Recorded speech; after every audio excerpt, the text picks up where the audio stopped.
Alam mo yung ano yung pinaka-risky na bagay sa mundo?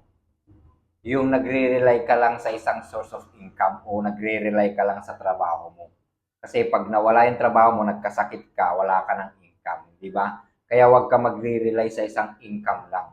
Kapag ikaw ang nagtatrabaho, kung gumawa ka pa ng ibang pwede mong pagkakitaan na ah, extra na habang nagtatrabaho ka, maraming pwedeng gawin dyan.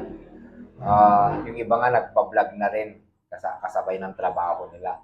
Ano lang yan eh, kailangan mo lang ng konting sipag para makapag-create ka ng bago mong income para magkaroon ka at least may tatlo kang pinagkakakitaan, at least dalawa man lang na pinagkakakitaan mo na pwedeng pag nawala yung isa is pwede pa yung isa para lagi kang safe, laging safe ang pamilya mo. Hindi ba? So, pag-isipan mo kung paano mo gagawin yung mag-extra ka ng kita. Pwede ka magbenta-benta diyan sa trabaho nyo o ano, maraming maraming paraan. Di ba? So, pag-isipan mo yan.